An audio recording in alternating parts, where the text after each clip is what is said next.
नमस्ते। कार्यक्रम सीधा कुरा जनतासँग हेर्नुको निमित्त टेलिभिजन सेट अगाडि बसिरहनु भएका र इन्टरनेटको माध्यमबाट विश्वभर हामीलाई हेरेर बस्नुभएका सम्पूर्ण आदरणीय दर्शक महानुभावहरूलाई म रवि लामिछाने हार्दिक स्वागत तथा अभिवादन टक्राउँछु।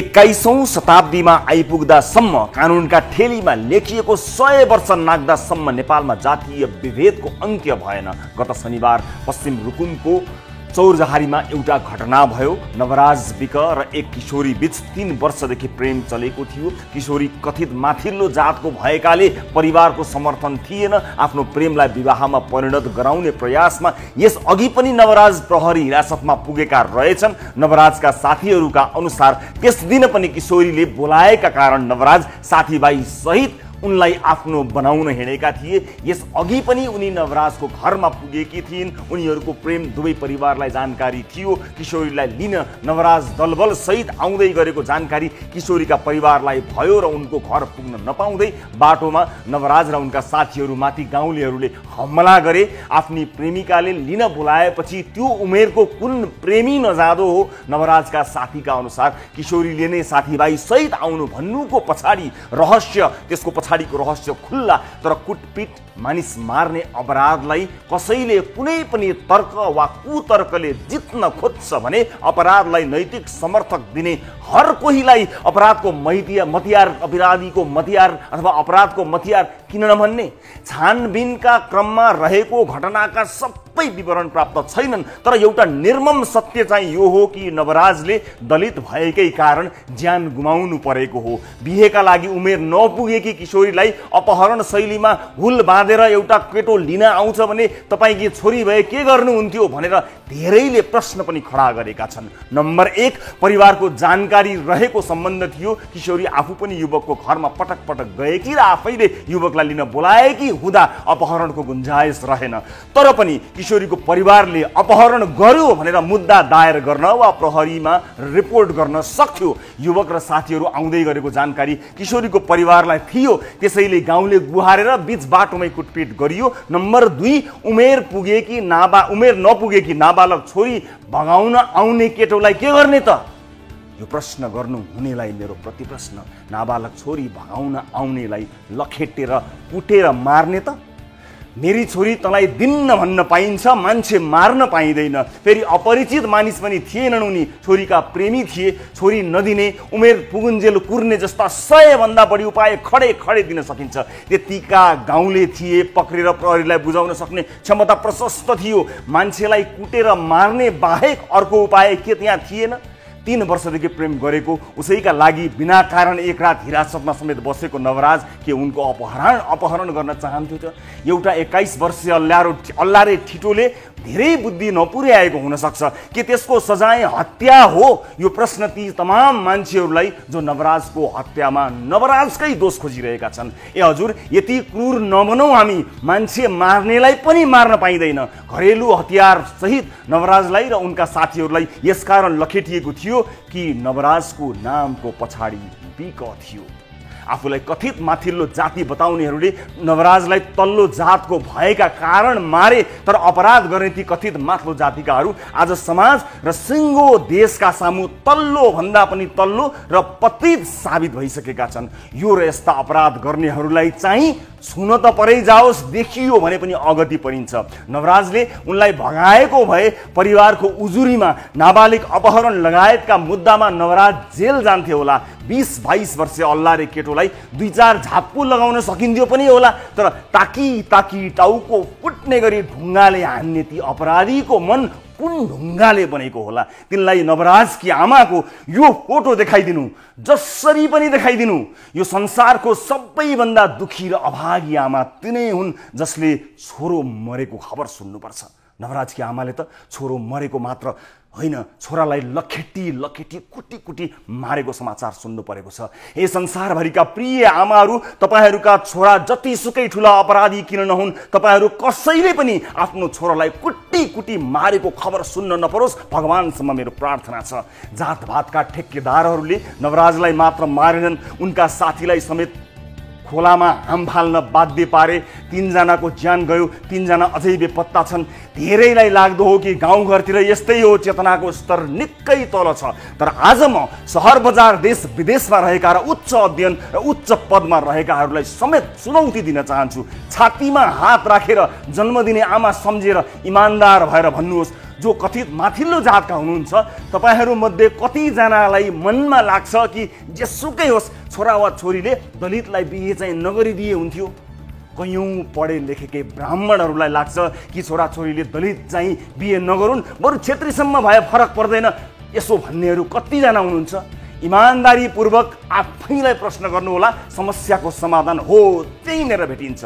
धेरैको मनको कुरो भनिदिएको छु, आज सुत्नु अगाडि गम्नु होला। अनि मैले गाउँघरमा शिक्षाको अभाव अथवा अवसर नपाएकाहरूको कुरा गरेको होइन, उच्च शिक्षा पाएका सहरका अथवा विदेशमा सहित वर्षौँ बसेकाहरूको कुरा गरेको हुँ। छातीमा फेरि पनि हात राखेर आफूले मान्ने भगवान र आफ्नै आमा सम्झेर आफैलाई जवाफ दिनुहोला। सबलाई समाजको डर छ, त्यो समाजको डर छ जसले आपत पर्दा एक चिम्टी नुन दियो भने 7 वर्ष हल्ला पिट्छ।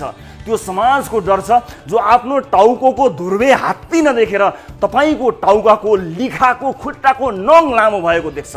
आजको जमानामा पनि छुवाछुत जातपात हुन्छ र भन्ने अधिकांश बाआमाहरू छोरीले दलित ज्वाइँ चिनाउली र छोरोले दलित बुहारी भित्र्याउला भन्ने पिरले स्लिपिङ ट्याब्लेट नखाई निदाउँदैनन्। यो हाम्रो नशाभित्र वर्षौँदेखि घोलिएको विष हो जसको प्रभाव सजिलै जानेवाला छैन।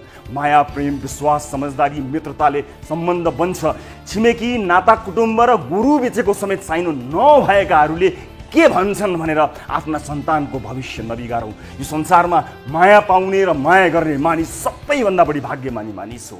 लमीले 2 पैसा कमाउन मिलाइदिएको कागजको कुण्डली ग्रह नक्षत्र गोत्रले मात्र सम्बन्ध र त्यसको सफलता मापन हुन सक्दैन। मान्छेले मान्छेलाई छुनु हुँदैन भन्नेलाई चाहिँ छुनु हुँदैन। जात छैन र हुँदैन।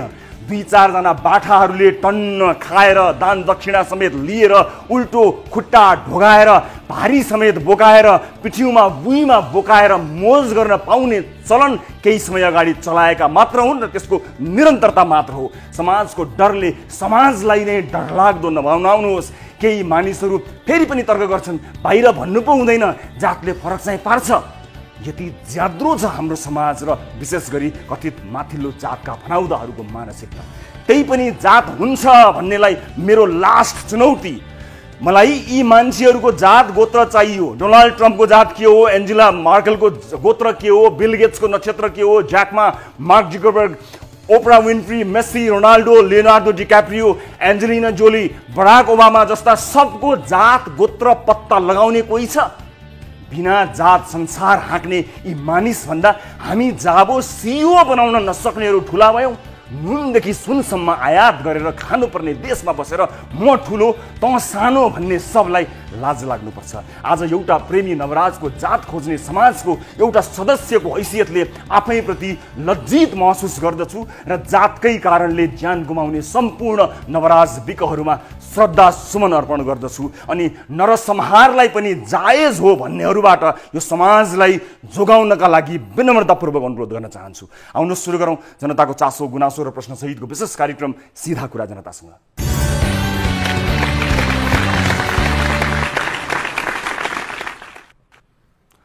ब्रेकपछि स्वागत छ सम्पूर्ण आदरणीय दर्शक महानुभावहरूलाई कार्यक्रम सीधा कुरा जनतासँगमा। दर्शक महानुभावहरू अर्को एउटा विशेष एपिसोडका साथमा उपस्थित छौँ न्युज 24 टेलिभिजनको स्टुडियोबाट लाइभ। आज विभिन्न विषयमा कुराकानी गर्न गइरहेका छौँ। विशेष गरेर कार्यक्रमको सुरुवातमा प्रस्तुत गरिएको विषयवस्तुमा एक विशेष रिपोर्ट प्रस्तुत गर्न गइरहेका छौँ। पश्चिम रुकुममा भएको एक दर्दनाक घटना, एउटा पाशविक घटना र क्रूर घटनाको निन्दा गर्दै हामीले विशेष रिपोर्ट तयार पारेका छन्। त्यसभित्रका तर्क वितर्कहरू भन्दा पनि मानिसको मृत्यु हुने गरी मानिसलाई हत्या गर्ने गरी गरिएको आक्रमणको घोर निन्दा गर्दै आजको कार्यक्रममा यसबारेमा कुराकानी गर्छौँ। र आजकै कार्यक्रममा हामी घटनाबारे थप जानकारी लिनका लागि नवराज बिकका केही साथीहरूसँग कुराकानी गर्न गइरहेका छौँ र घटनाबारे थप जानकारी आम दर्शक महानुभावहरूलाई प्रदान गर्ने उद्देश्य हामीले राखेका छौँ र यसलाई निरन्तर रूपमा हाम्रा नियमित न्युज बुलेटिन लगायत यस कार्यक्रममा समेत फलोअप गर्दै हामी दर्शक महानुभावहरूलाई सूचित गर्ने प्रयासमा लागि परेका छौँ। आज यसबारेको विशेष रिपोर्ट र कुराकानी हेर्न सक्नुहुनेछ। सम्बन्धित निकायसँग कुराकानी गर्ने प्रयास पनि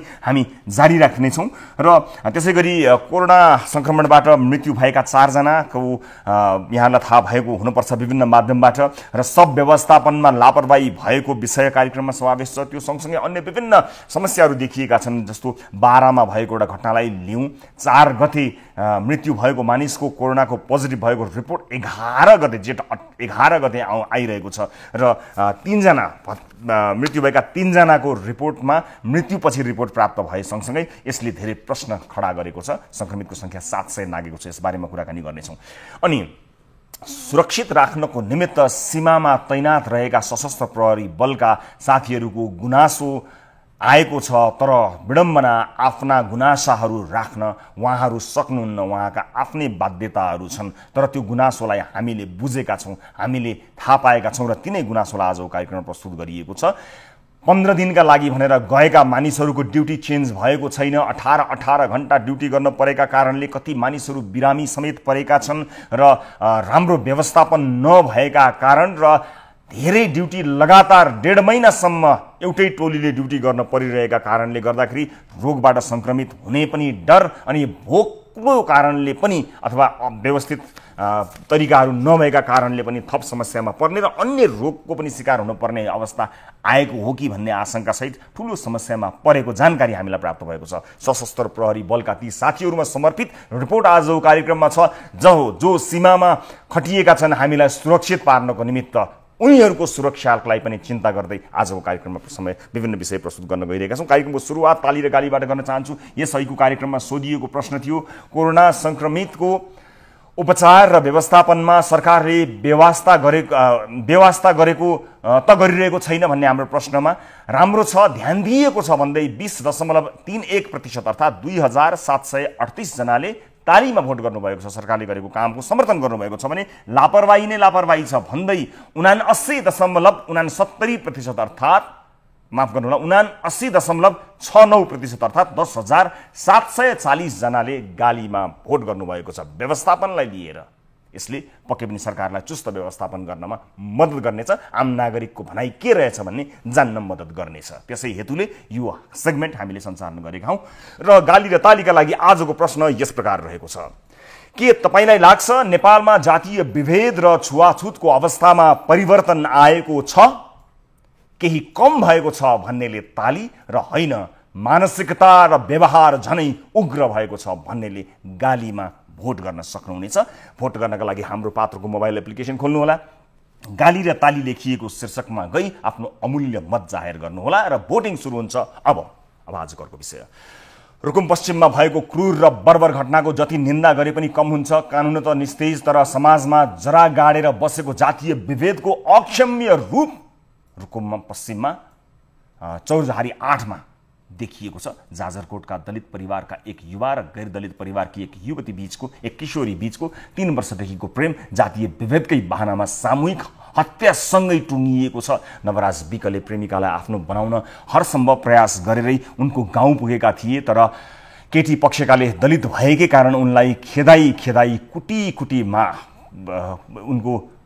उनलाई लखेटेका मात्र होइनन्, उनको ज्यानै लिएका छन्। प्रेमिकालाई दुलही बनाएर घर लैजाने समयमा नवराजको शव भेरीमा बग्दै थियो। उनलाई साथ दिन चौरजहारी पुगेका उनका 11 जना साथी ज्यान बचाउन भेरीबाट हाम फाले। 5 जनाले भेरी नदी पार गर्न सके पनि अरूले सकेनन्। नवराज सहित 3 जनाको शव भेटिएको छ भने अन्य 3 जना अझै बेपत्ता रहेका छन्। रुकुम पश्चिम प्रहरीले वडा अध्यक्ष किशोरीका आमाबुवा सहित 1 दर्जन बढीलाई पक्राउ समेत गरेको छ, तर घटनालाई अनेक रङ दिन खोजिएपछि सर्वत्र यसको आलोचना सुरु भएको छ। जातीय विभेदको पराकाष्ठाले निम्ति आएको क्रूर अपराधको विषयमा सल्यानबाट टिभी जर्नलिस्ट आशिष केसी र नेपालगञ्जबाट टिभी जर्नलिस्ट कृष्ण खनालको सहयोगमा तयार पारिएको यो रिपोर्ट हेर्नुहोस्।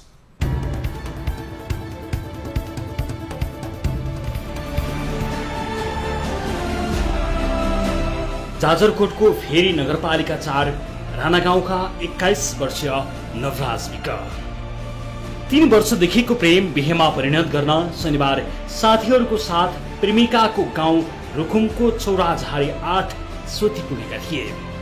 सबै कुरा योजना अनुसार नवराज र उनकी प्रेमिका गाउँबाट भाग्न पाएको भए सायद आज यो घरमा फरक दृश्य देखिने थियो। विडम्बना, दलितको छोराले कथित माथिल्लो जातको छोरीलाई प्रेम गरेको भन्दै केटी पक्षले मचाएको बर्बरताले यो घर मात्र होइन सिङ्गो मुलुकलाई शोकमग्न बनाएको छ।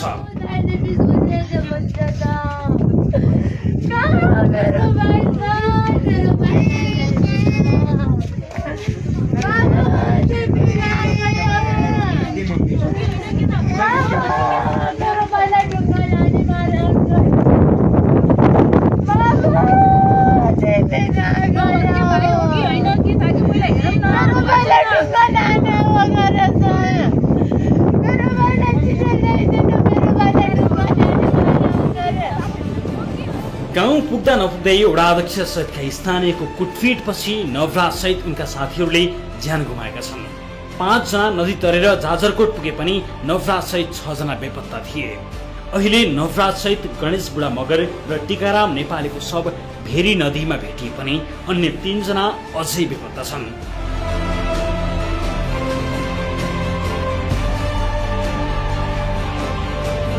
प्रेमिकालाई श्रीमती बनाएर लिन गएका नवराज शरीरभरि चोटै चोट सहित शनिबार राति भेरी नदीमा मृत भेटिएका थिए। भागेर गाउँ पुगेकाहरूका अनुसार उनलाई कुटपिटपछि खोलामा फालिदिएका थिए। नवराज र उनका साथीहरूको शरीरमा चोटै चोट देखिएका छन्। मोदी नामको पनि हाम्रो यहाँ टावर खोलिदिएको छ। त्यो ब्याउला भनेको चाहिँ हाम्रो यहाँ पर्दामा अर्काको त्यसको अहिले हिजो भेटेको लास्ट पनि छ त्यसको पनि यहाँबाट यहीँसम्म त्यो पुरै टावरै फोरिन पाएको छ। म मारिरहेको छु। पानीमा डुबेर होइन? पानी डुबेर होइन सर, पानी डुबेर पानी खाइन मर्नुपर्ने पेट खोल्नु तिनीहरूको पेट केस फिलाएको छ सर। यहाँ माथि हाने टाउको माथि एउटा ब्याउलाको ढुङ्गाले हामा थिएछन् अनि लतारेर हात यस्तो गरेर आउँछ लतारेर फाल्या त्यो भोलिपल्ट भेटिन पनि टाउकोमा यहीँ माथि चोट योबाट पुरै यो फुटिन हिजो भेटिन पनि सर त्यहीँबाट यहीँकै यहाँसम्म टाउको टाउको खोपिल त ढुङ्गाले हामा होइन टाक्दै चिन्नुहुन्छ यो भरि भित्र गएको छ।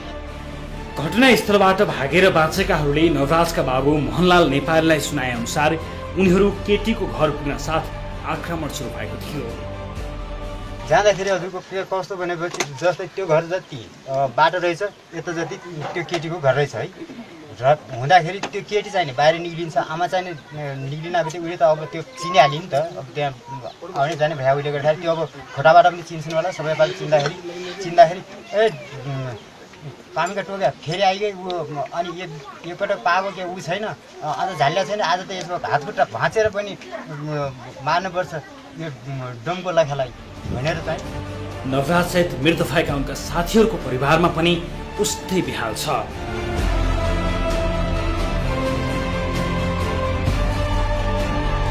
भेरी नदी किनारमा भेटिएकी एक प्रत्यक्षदर्शीका अनुसार उनीहरूलाई खेदिरहेका थिए। दौडिया देख्नुभयो बाहिरवाला आउनुभएको थियो होला। मान्छे कति थियो उता खेद्दै आएको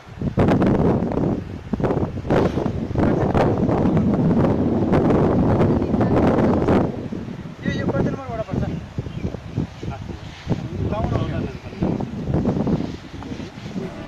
जाजरकोटका स्थानीय बेपत्ता भएका 3 जनाको शव खोज्न भेरी नदी चालिरहेका छन् र अहिले भने रुकुम पश्चिमका कसैले सहयोग नगरेको उनीहरूको गुनासो छ।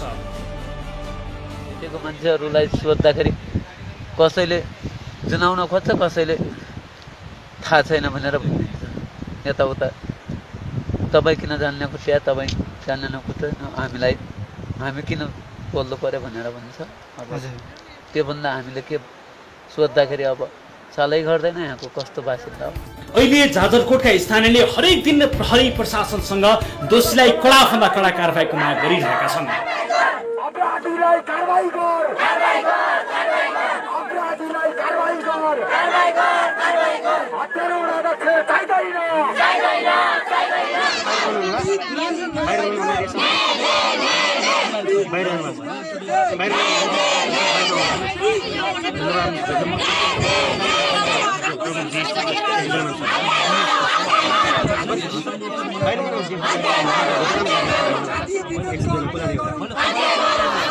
जाजरकोटका प्रहरी नायब परीक्षक किशोर कुमार श्रेष्ठका अनुसार 12 जना रुकुम पश्चिम प्रहरीको नियन्त्रणमा छन्।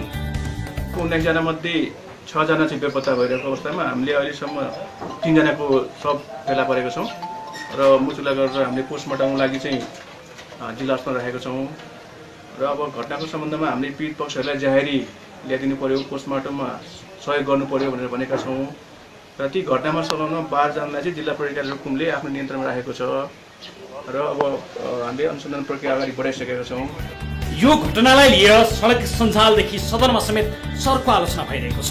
सडकमा प्रदर्शन सुरु भएको छ भने छानबिनका लागि सरकारले समेत 5 सदस्यीय छानबिन समिति बनाएको छ।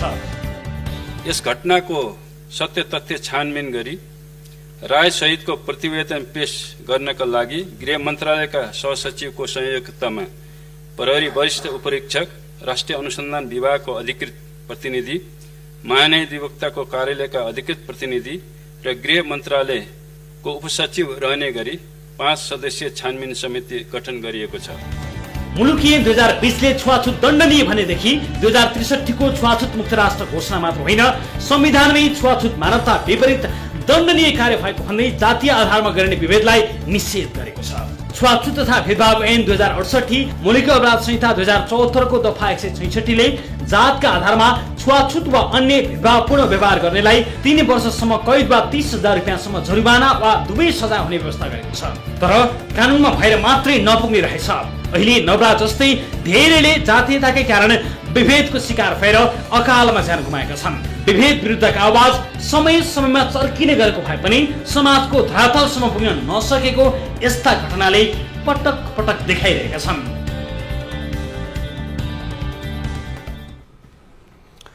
दर्शक महानुभावहरू, यो कार्यक्रम सुरु भएदेखि नै निरन्तर रूपमा जातीय विभेदलाई विषयवस्तु बनाएर त्यसका विरुद्ध हामीले कयौं रिपोर्टहरू प्रसारण गरेका छौं र हामीले यस कार्यक्रम मार्फतबाट आम सर्वसाधारणहरूलाई जानकारी गराउने अथवा यो दण्डनीय छ भन्ने कुराको खबर गर्ने काम निरन्तर प्रदान गरिरहेका छौं। समाजका विभिन्न वर्ग, विभिन्न तह तबकाका मानिसहरूले यसको प्रयास गरिरहेका छन्। तर मनभित्र विष जसरी खोलेर रहेको यो विषय यति गढेको छ कि आज हामी 21औं शताब्दीमा आइरहँदा पनि यिनै विषयहरूमा अल्मलिएर बसेका छौं र दुःखको कुरा त आज यस्ता गम्भीर अपराधका घटनालाई पनि राजनीतिक रंग दिने प्रयास समेत गरिएको छ। त्यो भन्दा निन्दनीय के हुन सक्ला र? हाम्रो समाजको यो घिनलाग्दो चित्र हामीले रिपोर्ट मार्फत प्रस्तुत गर्यौं। एउटा घटना मात्र होइन, यस्ता कयौं घटनाहरू छन्। ती घटनाहरूको जानकारी हामीलाई प्राप्त नै हुँदैन। हामीले धेरै त्यस्ता घटनाहरू गुपचुप सिद्धिएका र धेरै यस्ता नवराजहरू यत्तिकै गुमनाम भएकाहरू पनि थाहा पाएका छौं, जसको जानकारी आम सर्वसाधारण समक्ष आउँदैन। तर त्यसका विरुद्ध हाम्रो आवाज निरन्तर छ, हाम्रो साथ निरन्तर छ। म सम्पूर्ण महानुभावहरूलाई यो जानकारी गराउन चाहन्छु। यतिखेर हामीसँग भिडियो कल मार्फत नवराज विकाससँगैका साथीहरू जो सहभागी हुनुहुन्थ्यो उहाँहरू जोडिनु भएको छ। म 2 जना साथीहरूलाई देखिरहेको छु। नमस्कार, स्वागत छ यहाँहरू दुवैजनालाई। म स्वागत गर्न चाहन्छु। सुनिरहनु भएको छ मलाई? हजुर, सुनेर अलिकति पछाडि राख्नु होला, तपाईहरुलाई देख्न सजिलो हुन्छ। अलिकति हजुर यतिसम्म राख्नु होला, तपाईहरुलाई देख्न सकिन्छ, कुराकानी गर्न अलिकति सजिलो हुन्छ। मलाई सुनिरहनु भएको छ नि? सुन्न गाह्रो त परेको छैन नि तपाईहरुलाई? छैन सर, अलि हजुर सुनिरहेछ अहिले। अब तपाईहरु त्यस घटना भएको ठाउँमा सँगसँगै सहयोग गर्न जानु भएको हो कि अथवा तपाईहरु प्रत्यक्षदर्शी हुनुहुन्छ कि तपाईहरु नवराज सँगै जानु भएको थियो? हामी सर सँगै जानुभएको छ तपाईहरु? हजुर, हामी नवराजसँगै गएको छ। अब एकजनाले मलाई बताउनु होला पहिला के भएको थियो त्यहाँ, सबभन्दा जस्ताको तस्तै घटना जस्तो भएको थियो, जे भएको थियो बताउनु होला। एक दुईवटा कुरा नछुटाउनु होला, जस्तो जो किशोरी हुनुहुन्छ, जो महिला जो केटी मान्छे हुनुहुन्छ उहाँले नै बोलाउनु भएको, बोलाएका कारणले गएको भन्ने कुरा पनि आएको छ। त्यो कुरा पनि त्यसको वास्तविकता के हो, तपाईलाई नवराजले के भन्नुभएको थियो? भएको घटना एकपटक तपाईले प्रत्यक्षदर्शीका हिसाबले जस्ताको तस्तै एकजनाले बताउनु होला।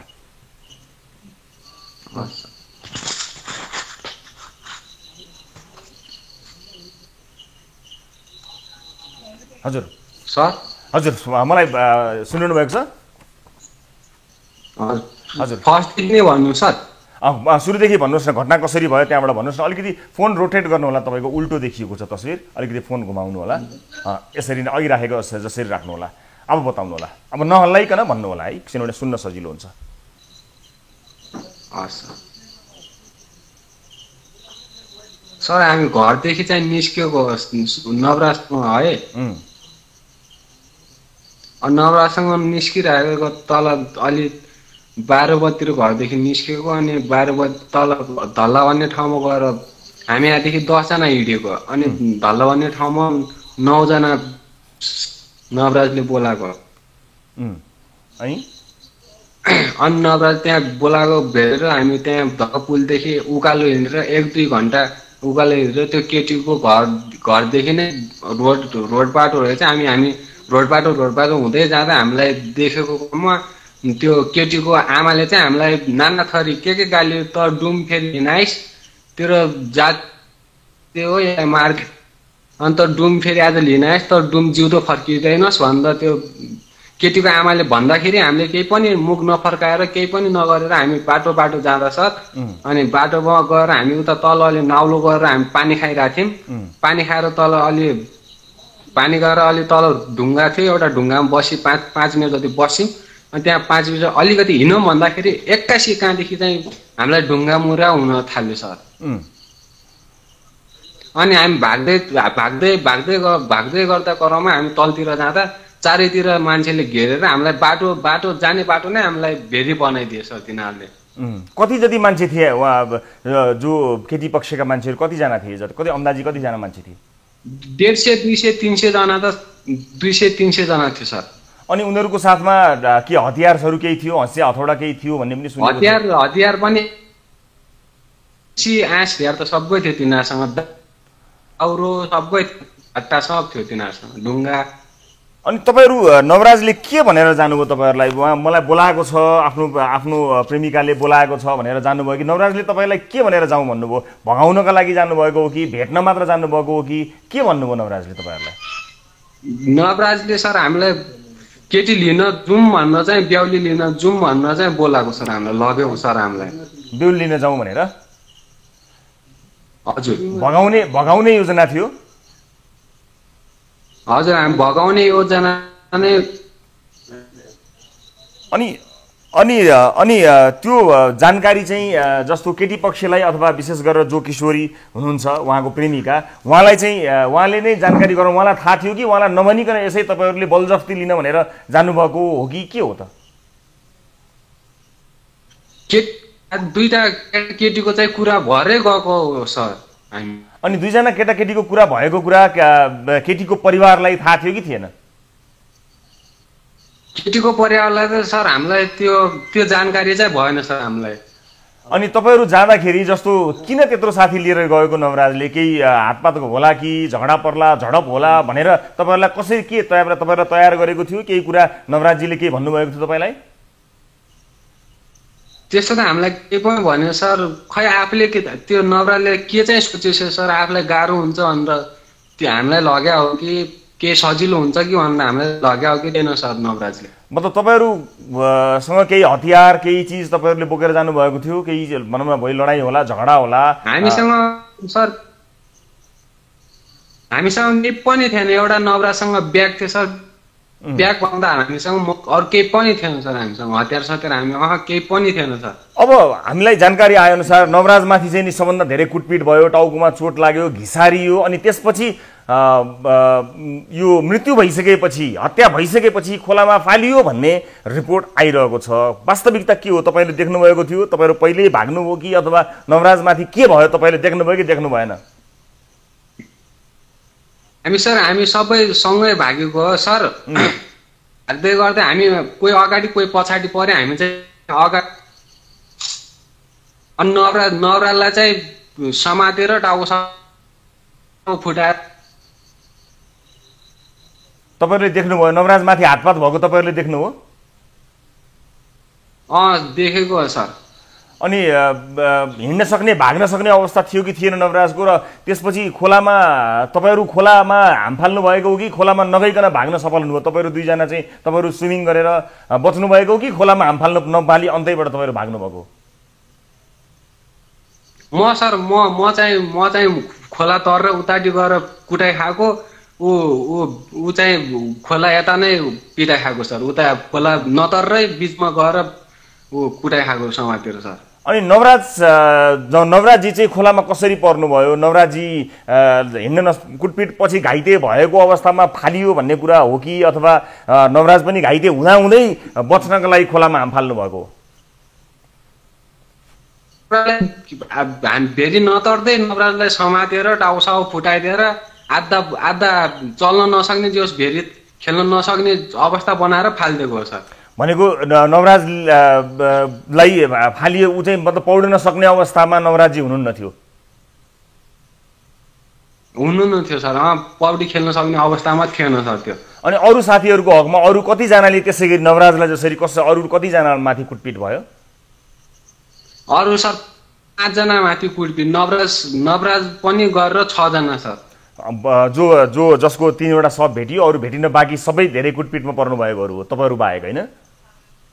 कुटपिटमा त सर 19 जनाको 19 जना नै भएको। हाम्रो सबै तस्बिर नै बिग्रेछ सर।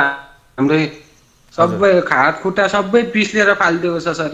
हजुर, तपाईँको क्यामेरा उतापट्टि फर्क्यो, यतापट्टि थिच्नु होला एकचोटि। हजुर, अब म अर्को साथ, तपाईँको शुभ नाम, तपाईँको नाम अहिले भर्खरै त मैले कुरा गरेँ, तपाईँको नाम भन्नुहोस् न। मेरो नाम सर मदन साई। साईजी, अनि त्यसपछि अर्को साथी जो हुनुहुन्छ उहाँको नाम? सुदीप खड्का। सुदीपजी, तपाईँले के देख्नुभयो अहिले? साईजीले जे भन्नुभयो त्यस बाहेक अरू के चिज तपाईँले देख्नुभयो एउटा प्रत्यक्षदर्शीको हिसाबले? तपाईँले देख्नुभएको भोग्नुभएको कुरा बताउनुहोस् न एकचोटि। कोही त्यो एउटै नै हो।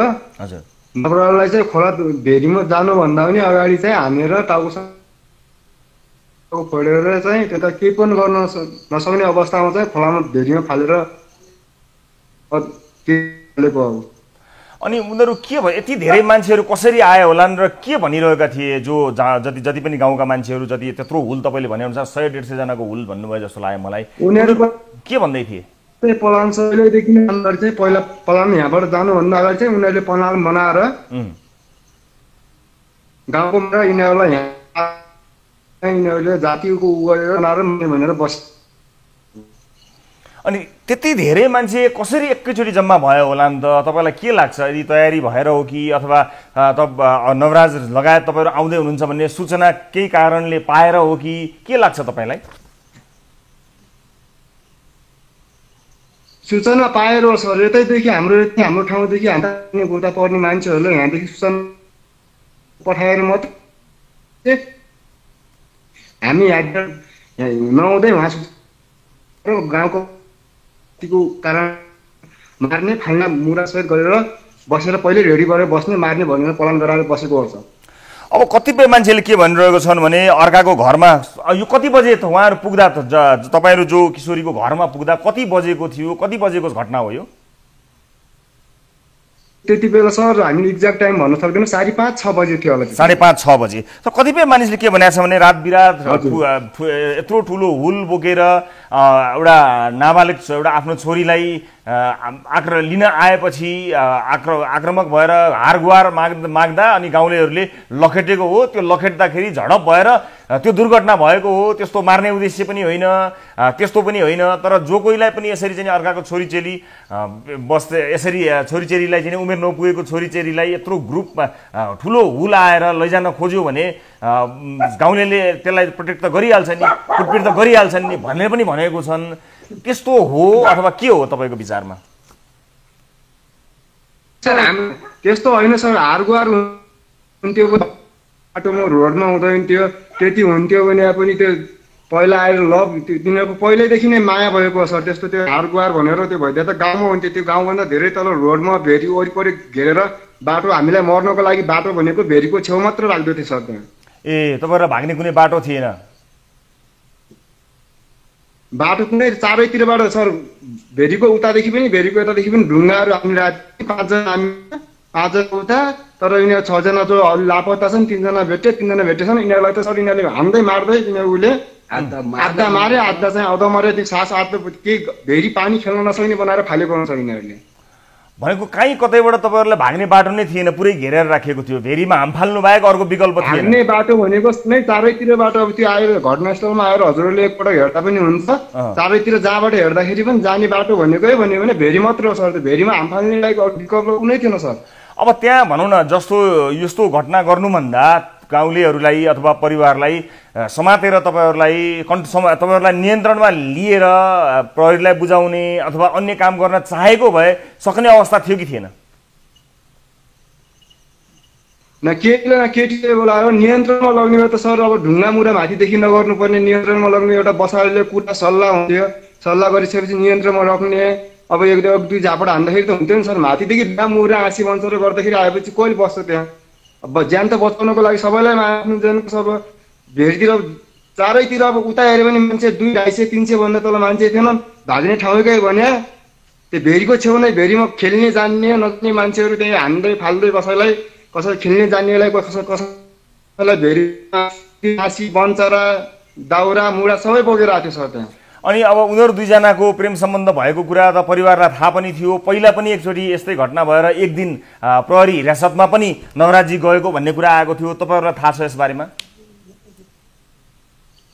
त्यसबारेमा सर हामीलाई त थाहा छ, त्यो थाहा भन्नुको होइन। ल पर्या त्यो थानामा केटीको मोबाइल पनि केटासँग, एउटा मोबाइल केटासँग पनि थियो। त्यो नभएको कुरा होइन सर। केटीको मोबाइल पनि हाम्रो जो नवराज विक भन्ने त्योसँग मोबाइल पनि थियो। हस्, यहाँलाई म धन्यवाद दिन चाहन्छु यो जानकारी दिनुभयो र मलाई दुःख लागेको छ तपाईँको साथी आफ्नो गुमाउनु भएको छ। अरू साथीहरूको बारेमा के अनुमान गर्नुहुन्छ तपाईँहरू? उहाँहरूलाई पौडी खेल्न आउँथ्यो जो बेपत्ता हुनुहुन्छ नि अरू 3 जना, उहाँहरूलाई पौडी खेल्न आउँछ कि आउँदैन तपाईँहरूलाई केही थाहा छ? पौडी खेल्न सर तिनीहरूले त अनिवार्य बनायो। हामीलाई त मुखमा लग्यो नि त। त्यो अब भाग्ने ठाउँ कुनै पनि थिएन। त्यो पनि त्यो त हामीले उयो बनायो, जरुरतै बनायो त्यसमा। त्यो अब त्यहाँ नगएपछि कि बज्नु पर्यो, त्यहाँ गएपछि बज्न सक्ने भन्ने कसैको आवश्यक। कसै दुईवटा भेरीको बिचमा गएर कसैलाई बिचमा कसैले उताडि भेरी तरेर गइसकेपछि ढुङ्गा दुईटै भेरीको वरिपरिबाट ढुङ्गा मुरा गरेर बिचमा लाग्यो, कसैलाई खुट्टा टाउकोमा लाग्यो, कसैले अधमरे लगाएन, भाइ लगायो, आधमरे बनायो। सब घाइते 12 जना त धेरै घाइते, 2 जना त चिकित्सै थियो सर। हामी अब हिजो भर्खर मात्रै डिस्चार्ज भएर आएको हामी। हस्, अब तपाईँहरूलाई के लाग्छ यो बारेमा? अब के भइदियोस् भन्ने चाहनुहुन्छ तपाईँहरू? यो घटनासँग प्रत्यक्षदर्शी हामी सर हामी यो बारेमा हामीले जति भएको छ त्यसको बारेमा हामीले अब तिनीहरूलाई सजाय हुनु पर्यो। सबभन्दा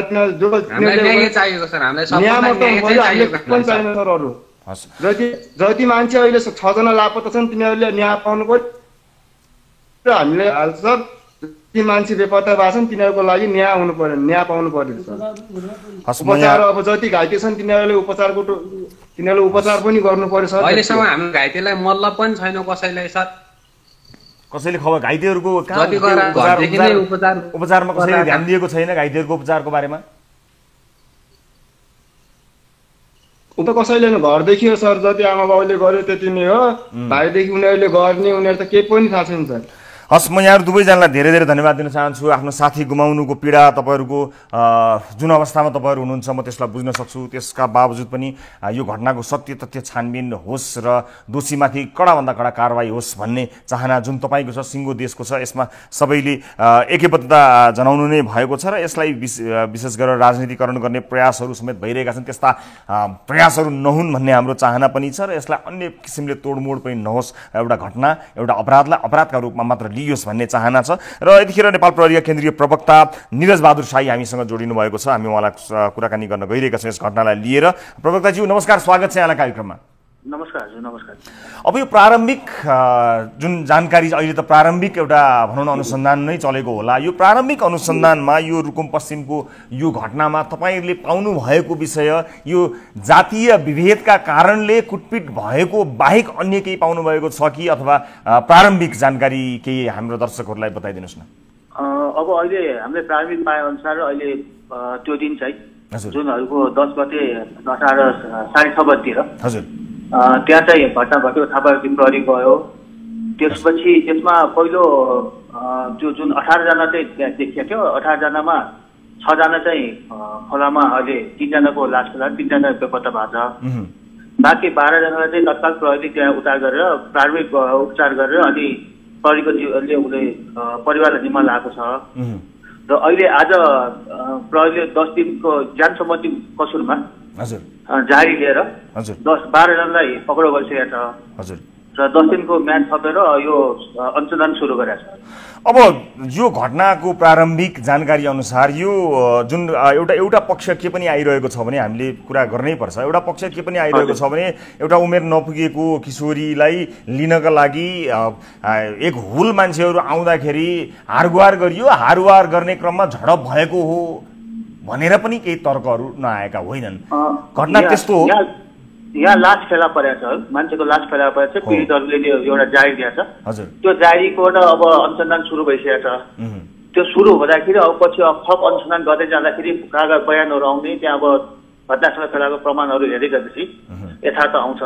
अब अहिले चाहिँ हजुरको ज्यान सम्बन्धी मुद्दामा जारी परेको छ, जुन प्रहरीले दर्ता गरेर 12 जना पक्राउ गरेर आफ्नो अनुसन्धान सुरु गरिसकेको छ। यसलाई कसैले सामान्य झडपको संज्ञा दिनु भएन। अब 3 जना व्यक्तिको लास फेला परेको छ। त्यसमा अब बाँकी अब पीडितहरू पनि त्यहाँ हुनुहुन्छ। प्रहरीले थप अनुसन्धान गरेपछि यथार्थ विवरण आउँछ। 12 जना पक्राउ परेको छ, उहाँहरूको बयान पनि हुन्छ।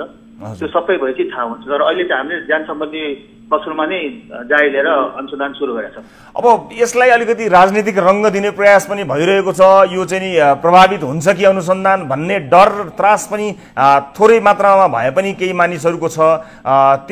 त्यस्तो आशंका गर्नु हुनेहरूका लागि जो स्थानीय जो अहिले टेलिभिजन हेरेर बसिरहनु भएको छ उहाँहरूका लागि तपाईँ एउटा नेपाल प्रहरीका तर्फबाट कसरी आश्वस्त गराउन चाहनुहुन्छ? अब यसमा मैले अघि नै अनुरोध पनि गरिसकेँ। प्रहरीले जुन पीडितबाट आएको जारीलाई दर्ता गरेर मुद्दा अनुसन्धान गरिसकेको छ।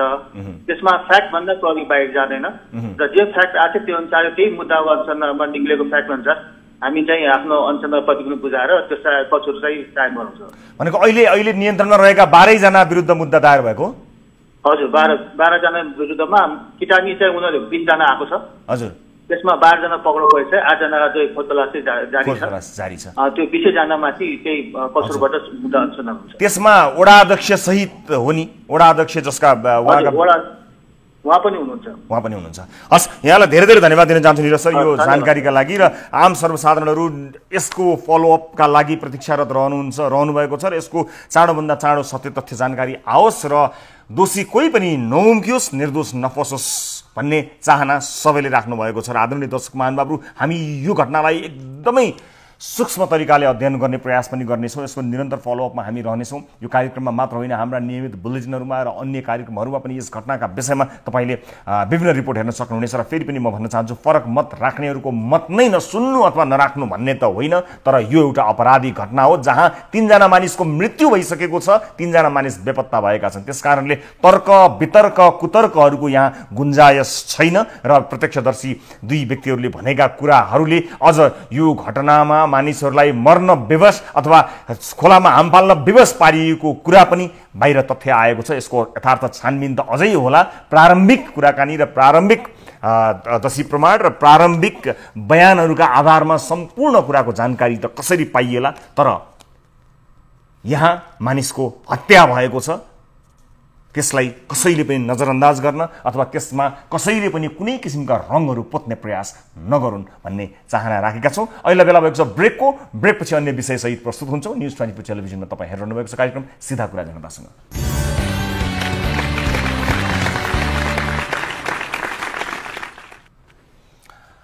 ब्रेकपछि स्वागत छ सम्पूर्ण आदरणीय दर्शक महानुभावहरूलाई कार्यक्रम सिधा कुरा जनतासँगमा। दर्शक महानुभावहरू, एउटा बर्बरतापूर्ण घटनाको रिपोर्ट यहाँहरू समक्ष प्रस्तुत गऱ्यौँ। अब आजको अर्को विषयतर्फ लिएर जान चाहन्छु। कोरोना भाइरस कोभिड-19सँग जुझ्न हामी तयार छौँ भन्नु र वास्तवमै तयार रहनुमा धेरै अन्तर छ।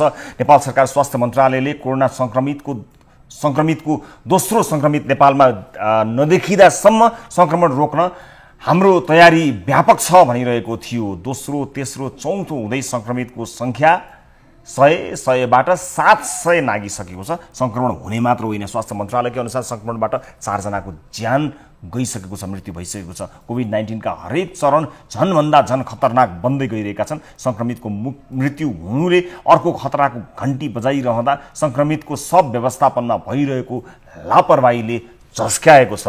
मृत्यु भएका 4वटा घटनामा 3 जनाको त मृत्यु भइसकेपछि मात्र कोरोना परीक्षण रिपोर्ट आएको छ। 12 मा जेठ 4 गते मृत्यु भएका व्यक्तिको 11 गते मात्रै कोरोना पोजिटिभ भएको भन्दै फाइनल रिपोर्ट आयो। यी अवधिमा अस्पतालले बिना कुनै जानकारी, बिना कुनै सुरक्षा सावधानी संक्रमित शरीर परिवारलाई जिम्मा समेत लगायो। गाउँका 50-60 जना आफन्तले सामान्य मृत्युवरण सरी दाह संस्कार समेत गरे। क्रिया बसिरहेको परिवार र शोकमा रहेका गाउँलेले एक सातापछि मात्रै संक्रमितसँग सम्पर्कमा आफू आएको थाहा पाए। अहिले गाउँ पुरै सील छ, तर कसैको पनि नमुना परीक्षण गरिएको छैन। यो लापरवाही कहाँबाट भयो भन्ने विषयमा वीरगञ्ज स्थित टिभी जर्नलिस्ट इरफान अली र बाराबाट टिभी जर्नलिस्ट बसन्त खतिवड़ाले तयार पारेको यो रिपोर्ट हेर्नुहोस्। नेपालमा कोरोना संक्रमणबाट 4 जनाको मृत्यु भएको छ, तर कुनै पनि मृत्यु विवादभन्दा बाहिर रहन सकेन। मृत्यु भएका सबैको मृत्यु पश्चात मात्रै कोरोना संक्रमण भएको पुष्टि भयो। बाराको क्रमाई गाउँपालिका 7 स्थित उम्जनका 70 वर्षीय वृद्धको कोरोनाकै कारण मृत्यु भयो। मृत्यु भएका व्यक्तिमा क्षयरोग, दम र निमोनियाको समस्या थियो। श्वास प्रश्वासमा समस्या आएपछि परिवारले जेठ 2 गते नेशनल मेडिकल कलेजको भेन्टिलेटरमा राखेका थिए। जेठ 3 गते वीरगञ्ज स्थित नारायणी अस्पतालको प्रयोगशालामा गरिएको परीक्षणमा उनीमा कोरोना आशंका गरिएको थियो। जेठ 4 गते उनको मृत्यु भयो। अस्पतालले डिस्चार्ज गरिदियो, तर परिवारलाई कोरोना आशंकाको बारेमा कुनै जानकारी नदिकन नै डिस्चार्ज गरेको मृतकका छोरा बताउँछन्। अब पहिलाको हिस्ट्री लिँदाखेरि अब पहिलाको उ देखियो कि फोक्सोको पानीहरु, मैले भन्दाखेरि फोक्सोको पानीहरु यहाँ पाने छ, त्यही भएर त्यो हुन सक्छ कि के हो भनेर त्यसकै डायलिसिसमा अब भेन्टिलेटर एकदम अत्यन्त जरुरी थियो के, अनि त्यहाँ भेन्टिलेटरमा राख्नु पर्यो के। अनि रिपोर्टको बारेमा त हामीले त्यति थाहा भएन सर। 3 गते उहाँको चाहिँ स्वाब लिएको थियो भन्ने कुरा आइरहेछ। 3 गते स्वाब लिएको चाहिँ हो कि हैन उहाँको? मलाई थाहा छैन सर स्वाबको बारेमा। कोरोना आशंका गरेका व्यक्तिको मृत्यु भएर अन्त्येष्टि भएको 9 दिनपछि अर्थात् जेठ 12 गते बिहीबार स्वास्थ्य मन्त्रालयले उनको कोरोनाकै कारण मृत्यु भएको पुष्टि गर्यो। सास फेर्न गाह्रो भएर गत जेठ 2 गते अस्पतालमा भर्ना हुनुभएको, आइसियुमा उपचार भएको र जेठ 3 गते नै स्वाब कलेक्सन भएको थियो। नारायणी अस्पतालको प्रयोगशालामा परीक्षण गर्दा शंकास्पद भेटिएपछि उहाँलाई पुनः थप परीक्षणको लागि उहाँको नमुना परीक्षण राष्ट्रिय जनस्वास्थ्य प्रयोगशाला टेकुमा पठाइएको थियो र त्यहाँ पनि गर्दा पोजिटिभ आएको छ। मन्त्रालयका अनुसार जेठ 3 गते नै नारायणी अस्पतालमा उनको परीक्षण गरिएको थियो, जसमा कोरोना पोजिटिभ देखिएको थियो र थप पुष्टिका लागि काठमाडौँ स्थित राष्ट्रिय जनस्वास्थ्य प्रयोगशालामा पठाइयो, तर उनको रिपोर्ट आउन 9 दिन लाग्यो। नेशनल मेडिकल कलेजले कोरोनाको आशंका गर्दा गर्दै वृद्धलाई अस्पतालबाट डिस्चार्ज गर्यो। उनको मृत्यु भयो र सामान्य मानिसको जसरी अन्त्येष्टि गरियो। जबकि कोरोना लागेका व्यक्तिको अन्त्येष्टि भिन्दै तरिकाले विशेष सावधानीका साथ गर्नुपर्ने कार्यविधिमा उल्लेख छ। मृतकका छोराका अनुसार अन्त्येष्टिमा 50 देखि 60 जनाको उपस्थिति थियो। गाउँ सिल गरिएपछि गाउँले र परिवार आफ्नो तरिकाले होम क्वारेन्टाइनमा बसेका छन्, तर उनीहरूको परीक्षणका लागि हालसम्म कोही पनि पुगेका छैनन्। म त बिहानैदेखि फोन गर्दैछु अब जनप्रतिनिधिहरूलाई, अब को अब मान्छे नै छैन भन्दैछ। अब कुन टोली छ उता तलतिर गएको छ, अब उता भ्याएर यता आउँछ। अब यो ढिलो भइरहेछ कि अझै व्यवस्थापन गर्न सक्नु भएको छैन। हामी होम क्वारेन्टिनमा छु, बुझ्नुभयो? क्वारेन्टिन कहाँ बनाउने भनेर त्यो अलमलमा हुनुहुन्छ कि उहाँहरू। तपाईहरुको परीक्षण गर्न अहिलेसम्म कोही पनि आएको छैन? कोही पनि आएको छैन। अस्पतालले आफैले कोरोना आशंका गरेर परीक्षणका लागि नारायणी अस्पताल पुर्याएको व्यक्तिको रिपोर्ट कुर्न आवश्यक नै ठानेन। हतार डिस्चार्ज गरेर घर पठाउनाले उनीसँग सम्पर्कमा आएका मानिसहरूलाई कोरोना संक्रमण भएको हुन सक्ने खतरा बढेको छ, जसका कारण यति बेला सिङ्गो गाउँ नै त्रसित बनेको छ। नेपालमा हालसम्म कोरोनाका कारण 4 जनाको मृत्यु भएको छ, जसमध्ये 3 जनाको मृत्यु पश्चात मात्रै कोरोना पोजिटिभ रहेको रिपोर्ट आएको थियो। सिन्धुपाल्चोककी सुत्केरी महिलाले समयमा नै कोरोना परीक्षण नहुँदा ज्यान गुमाइन्। बाँकेको नरेनापुरको क्वारेन्टाइनमा छटपटाइरहेका युवकले समयमा एम्बुलेन्स पठाउँदा ज्यान गुमाए र अहिले कोरोना आशंका गर्दा गर्दै पनि सम्भावित खतरालाई ध्यान नदिँदा अहिले गाउँ नै संक्रमणको खतरामा छ। यसले नेपाल सरकारको कोरोना नियन्त्रणको तयारीलाई प्रश्न पारेको छ। यसै सन्दर्भमा अहिले विश्व स्वास्थ्य संगठन WHOले सबैको मृत्युको घटनालाई निगरानीमा राख्न नेपाल सरकारलाई निर्देशन दिएको छ। दर्शकहरू, संक्रमितको मृत्यु भएमा शव व्यवस्थापनका विषयमा के गर्ने भन्ने बारेमा शव व्यवस्थापनका विषयमा स्वास्थ्य मन्त्रालयले के योजना बनाइरहेको छ कुराकानी गर्न हामीसँग सम्पर्कमा हुनुहुन्छ स्वास्थ्य मन्त्रालयका प्रवक्ता डाक्टर विकास देवकोटा। डाक्टर साहब नमस्कार, स्वागत छ यहाँलाई कार्यक्रममा। नमस्कार, धन्यवाद। डाक्टर साहब, अब यो पहुँचवाला राजनीतिज्ञ, नेता, मन्त्री, केही पत्रकारदेखि लिएर पहुँचवालाहरूले भटाभट यो टेस्ट गर्ने अनि संक्रमणबाट मृत्यु भएको इमिडिएट कन्ट्याक्टमा रहेका मृत्यु भएकैका परिवारको चाहिँ टेस्ट नहुने, यो बडो अचम्मको घटना। कसरी यस्तो हुन गयो डाक्टर साहब? यस्तो पनि हुन्छ र? यहाँले त्यो वीरगञ्ज के अरे बाराको जुन वीरगञ्जमा भयो त्यसको कुरा गर्नुभयो। त्यो चाहिँ अब यो 4 गते भइसकेपछि हजुर त्योभन्दा अगाडि नै जुन भर्ना भएपछि स्वाब कलेक्सन भएर त्यहाँ नारायण अस्पतालमा गएको रहेछ। त्यसपछि उहाँहरूलाई त्यो रिपोर्ट शङ्कास्पद भएपछि पुनः परीक्षणको लागि राष्ट्रिय जनस्वास्थ्य प्रयोगशालामा पठाएको रहेछ। त्यो हिसाबले चाहिँ अलिकति ढिलो भयो त्यहाँ। अब यो जुन सब यो पिसिआरको नमुना सङ्कलन गरिसकेपछि यदि कसैको मृत्यु हुन्छ भने त्यसको नमुनाको परीक्षणको रिपोर्ट चाहिँ कुर्नुपर्ने हुन्छ। अब त्यो नपुरेर यो गरेको देखिन्छ। अब उहाँको सद्गत गर्दाखेरि अप्नाउनु पर्ने जुन हाम्रो कार्यविधि छ त्यो कार्यविधि अनुसार अप्नाएको भए चाहिँ ठिकै हुन्थ्यो। अब अप्नाउनु भयो कि भएन त्यो कुरा चाहिँ थाहा भएन। संक्रमित भएकै नै थाहा नभएको बेलामा अब के कार्यविधि मनाइयो होला र? अनि अब 4 जनाको मृत्यु भएकोमा डाक्टर साहब 3 जनाको त मृत्युपछि थाहा भइरहेको छ, जसलाई मान्छेहरूले हास्यास्पद भनेर लिइरहेका छन्। डाक्टरहरूले गर्नुभएको, चिकित्सकहरूले गर्नुभएको मेहनतमा पानी हाल्ने मन त मलाई छैन, किनभने एकदमै यस्तो जोखिम मोलेर काम गरिरहनु भएको छ।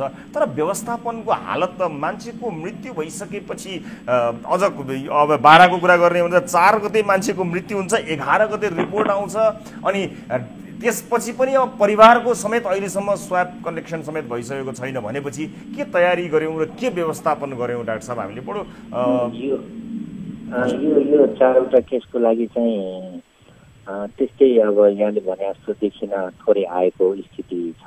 तर सबै केसमा चाहिँ मृत्युभन्दा अगाडि स्वाब कलेक्सन चाहिँ भएको अवस्था हो। पहिलो केसमा चाहिँ ढिलो अलिकति किन भयो त भन्दाखेरि त्यहाँ कन्फर्म भइसकेको पहिलो मृत्यु थियो, मान्छेलाई अलिकति के हो भन्ने कुरा हुँदाखेरि फेरि राष्ट्रिय जनस्वास्थ्य प्रयोगशालामा पठाउँदाखेरि ढिलो भएको छ।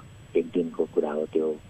अब दोस्रो केसको चाहिँ पनि स्वाब कलेक्सन चाहिँ पहिल्यै भएको हो, तर 3 बजे रातिदेखि समस्या भएर बिहान 6-7 बजीतिर उहाँको चाहिँ मृत्यु भएको देखिन्छ। त्यसले गर्दा त्यो एकदमै ड्युरेसन कम भयो, त्यसको रिपोर्ट आउन बाँकी थियो, त्यसो भएको छ। अब तेस्रो केस चाहिँ आइसियूमा रहँदै गर्दाखेरि मृत्यु भयो, त्यो पनि स्वाब कलेक्सन पहिले भएको छ तर आइसियूमा भएको केस भयो। अब चौथोमा फेरि 4 गतेदेखि 11 गतेसम्म हो। यो 2 ठाउँ, त्यो पनि वीरगञ्ज र यहाँ काठमाडौँ गर्दाखेरि अलि लामो समयसम्म चाहिँ लिएकै देखिन्छ। तर अब यो सब व्यवस्थापनसँग यसलाई जोड्दाखेरि पिसिआर गरिसकेपछि त्यो सब व्यवस्थापन चाहिँ त्यसको रिपोर्ट आएपछि गर्न उचित हुन्छ। यदि पहिले केही कारणले गर्नुपर्नेमा मापदण्ड अनुसार गर्नुपर्ने हुन्छ र जो यहाँहरू जुन जानुभएको छ उहाँको सद्गतको प्रक्रियामा सहभागी हुनुभएको छ उहाँहरूको चाहिँ परीक्षण गर्नुपर्ने हुन्छ। सायद प्रादेशिक मन्त्रालयबाट त्यो भइरहेको होला, नभए हाम्रो यो एपिडेमियोलोजी महाशाखाबाट पक्का हुन्छ। सायद नभएको यहाँले सायद भन्नुभयो मलाई। अब अरू कुरा डाक्टर साहब, जति केसहरू हामी कहाँ आउँछन् भन्ने एउटा प्रिडिक्सन हामीले अहिले गरिरहेका छौँ, एउटा अनुमान गरिरहेका छौँ, त्यही अनुमानमा हामीले तयारी गर्ने नै हो। त्यस अर्थमा अन्य तयारीहरू हाम्रा कस्ता छन् र विशेष गरेर हामीले यो टेस्टको दायरालाई कतिसम्म पुर्याउने हुन त प्रधानमन्त्रीले जनसङ्ख्याको 2% भने जस्तो लाग्दछ, 2% मानिसलाई चाहिँ चेक गर्न सकिन्छ भनिएको छ। यो पहिल्यै प्रतिशत छुट्याएर यतिलाई मात्र गर्न सकिन्छ भन्नुपर्ने हो कि अथवा सङ्क्रमणको अवस्था हेरेर आवश्यक प्रतिशतलाई गर्ने हो? सङ्क्रमण अलिकति ह्युज नम्बरमा गयो भने होइन 2% भनेर पहिल्यै सेट गरेको छ भनेर यो अरू जस्तो हो र डाक्टर साहब यो अलिकति मिल्यो, अलिकति यो विवादास्पद जस्तो लाग्यो मलाई, कृपया यो म अलिकति क्लियर गर्छु। 2टा हिसाबले हुन्छ। एउटा चाहिँ अब हामी समुदायमा फैलेको छ कि छैन भनेर ऱ्यान्डमली जाने हो, त्यो कम्तीमा पनि 2% सम्बन्धीले भन्नुभयो जस्तो लाग्छ मलाई। अब अहिलेको स्थिति हेर्दाखेरि त्यो ठिकै होला, तर अब यो बढ्दै गयो भने अवश्य पनि बढाउनु पर्ने हुन्छ। त्यो स्वास्थ्य तथा जनसङ्ख्या मन्त्रालयबाट भइ पनि रहेछ, हामीले त्यस्तै हिसाबमा चाहिँ काम गरिरहेछौँ। अब जुन फोकस एरियाहरू छन् त्यसमा पनि कन्ट्याक्ट ट्रेसिङहरू अलि धेरै गर्नुपर्ने हुन्छ। जति बढी सङ्क्रमित भयो त्यति बढी उहाँहरूको सम्पर्कमा रहेको व्यक्तिहरू हुनुहुन्छ होला, त्यो हिसाबले पनि बढ्दै जान्छ। त्यस्तो हुन्छ भनेदेखि अनि सङ्क्रमितको सङ्ख्या जति बढ्यो त्यो अनुसार नै हामीले टेस्टको दायरा बढाउनु पर्ने हुन्छ। अब अहिलेको स्थितिमा चाहिँ पहिलेको भन्दा त्यति धेरै अभावमा हामी छैनौँ, तर त्यति भन्दै गर्दा यो सङ्क्रमितको सङ्ख्याको हिसाबमा चाहिँ म्यानेज गर्न अझै थप चुनौतीहरू आउने दिनहरू छँदैछन् जस्तो लाग्छ। अब टेस्टको कुरा गर्दा अब पिसिआर विधिलाई अगाडि लिएर काम गरिरहेछौँ। यो पिसिआर विधिबाट नै गर्ने गरिरहेछौँ। आदित्य चाहिँ कमै प्रयोग भएको छ अहिलेलाई, खास गरी क्वारेन्टाइनमा रहेका व्यक्तिहरू जो 14 दिन अवधि पुरा गरिसक्नु भएको छ उहाँहरूलाई र एपिडेमियोलोजिकल भ्यालुको लागि मात्र गरेका छौँ। त्यो हिसाबले अलिकति हाम्रो स्ट्राटेजीहरू पनि फरक हिसाबले चाहिँ गरिरहेछौँ। हजुर, अब मेरो अन्तिम प्रश्न डाक्टर साहबलाई एकदमै यसको छोटकरी जवाफ दिने प्रयत्न गर्नु र मलाई समय अभाव भएको जानकारी गराउनु भयो। अब तपाईँहरूले स्वास्थ्यको अवस्था भनौँ न देशभरिको यो सङ्क्रमणको अवस्था हेरेर नै उच्च स्तरीय समितिलाई र सरकारलाई सुझाव तपाईँहरूले नै दिने होला। अहिलेको अवस्था हेर्दाखेरि अब फेरि तपाईँका दृष्टिकोणले, स्वास्थ्यका दृष्टिकोणले, अन्य इकोनोमिक दृष्टिकोणले होइन, स्वास्थ्यका दृष्टिकोणले अझै लकडाउन लम्ब्याउने सल्लाह दिनुहुन्छ तपाईँहरू कि यसको मोडल चेन्ज गर्ने सल्लाह दिनुहुन्छ कि तपाईँको दृष्टिकोणले खालि तपाईँलाई सरोकार राख्ने क्षेत्रलाई विचार गर्दाखेरि तपाईँको सल्लाह के हुन्छ?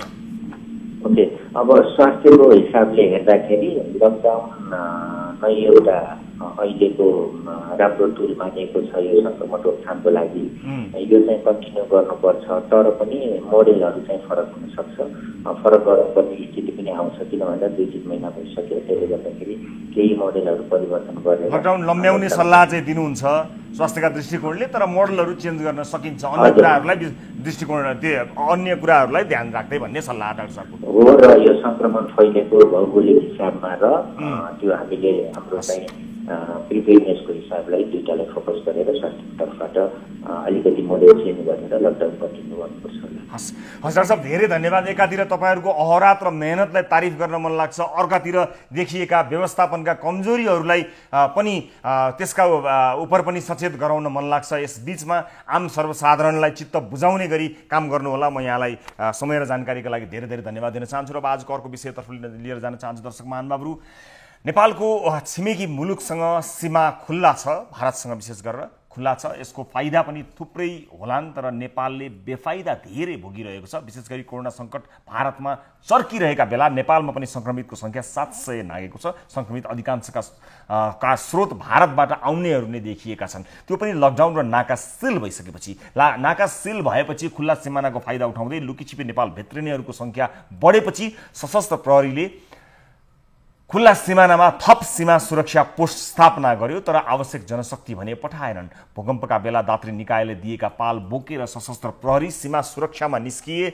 हामीलाई उनीहरूले गोप्य रूपमा गरेको गुनासो अनुसार अहिले उनीहरूले 18 घण्टाभन्दा बढी लगातार काममा खटिन परिरहेको छ भने आफ्नै स्वास्थ्य असुरक्षित भएको महसुस गरिरहनु परेको छ। न खाना न पानीको भरमा सङ्कटमा खटिएका उनीहरूलाई न थप तलब भत्ता नै छ। पटक पटक भारतीय पक्षबाट भइरहेको आक्रमणको सामना गर्दै खटिएका उनीहरूलाई प्रोत्साहनकै पनि अभाव छ। सीमा सुरक्षामा खटिएका तैनात भएका सशस्त्र प्रहरी बलका सिपाहीहरूप्रति र अफिसरहरूप्रति समर्पित यो रिपोर्ट हेर्नुहोस्। नेपालको सीमा रक्षाको जिम्मा भएको सशस्त्र प्रहरी बलको सिमानामा 121 वटा बोर्डर अब्जर्भेसन पोस्ट अर्थात् बीओपी छन् र सीमित संख्यामा सशस्त्र प्रहरी सीमा रक्षाको लागि खटाइएको छ। तर देशको सीमा रक्षाका लागि पुगेका सशस्त्र प्रहरी जवानहरूले अत्यावश्यक सेवा सुविधा समेत पाउन नसकेको गुनासो गरेका छन्। तराईका भूभागमा जेठको मध्य गर्मीमा भोकै प्यासै ड्युटीमा खटिएका छन् उनीहरू। भारतसँगको सीमा जोडिएको सिराहामा एक सशस्त्र प्रहरी ड्युटी गर्दै गर्दाको यो दृश्य हेर्नुहोस्।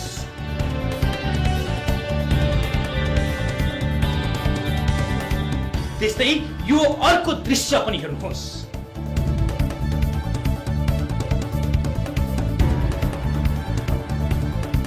सिमानामा खटिएका प्रहरीको लागि निर्माण गरिएको सबैभन्दा व्यवस्थित बस्ने ठाउँ हो यो। भूकम्पको समयमा दात्री राष्ट्रहरूबाट सहयोगमा आएका टेन्टमा उनीहरू रात बिताउँछन्, जसको नजिक न खाने पानीको उचित व्यवस्था भएको पाइन्छ न शौचालयको नै।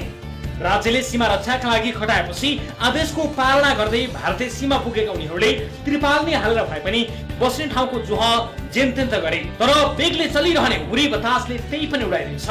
उनीहरूले दिनौं जसो यो समस्या भोगि नै रहन्छन्।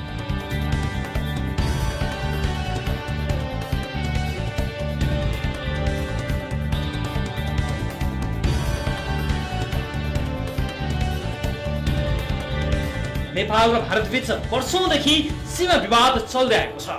भारतले नेपालको सीमा नजिक 530 भन्दा बढी बीओपी खडा गरेको छ। नेपालका तर्फबाट जम्मा 121 वटा मात्रै बीओपी छन्। सीमा सुरक्षामा खटिएका उनीहरूलाई दैनिक 18 घण्टा भन्दा बढी काममा खटाइएको छ। सरकारले बीओपी संख्या थपेर भारतको जति नै बनाउने लक्ष्य लिएको छ, तर हाल भएका बीओपीमा खानेपानी, शौचालय, बस्ने भवन जस्ता सामान्य आवश्यकता पनि नभएको अवस्थामा अझै थप गर्दा हालत के होला? सीमा रक्षाका लागि निस्वार्थ घाम, पानी, भोक तिर्खा नभनी अहोरात्र खटिएका सुरक्षाकर्मीले आफूले भोगेको समस्या खुलेर भन्न सक्दैनन्। उनीहरूको अवस्था देखिसकेपछि भने यो बुझ्न कति पनि कठिन हुँदैन। दर्शक महानुभावहरु, यससँग सम्बन्धित एउटा महत्त्वपूर्ण कुरा सम्बन्धित निकायलाई जानकारी गराउन चाहन्छु। आज जवाफका लागि कोही उपलब्ध हुनुभएको छैन, तर एउटा महत्त्वपूर्ण जानकारी भने म यहाँहरूलाई गराउन गइरहेको छु कि सीमामा खटिएका जति पनि सशस्त्र प्रहरी बलका जवानहरू हुनुहुन्छ, उहाँहरूलाई लामो समयसम्म खटाइरहँदा एउटै टोली त्यहाँ बसिरहँदा विभिन्न समस्याहरू भोगिरहनु भएको छ। अर्को टोली पठाउने र आलो पालो गर्ने आश्वासन दिए तापनि 18 घण्टा लामो ड्युटी र संक्रमणको डर पालेर धेरैजना महिना दिनभन्दा बढी बसिरहनु भएको छ र कतिपयले साटफेर गर्नको लागि अथवा ड्युटी चेन्ज गर्नका लागि जान नमानिरहेको समेत हामीलाई जानकारी प्राप्त भएको छ।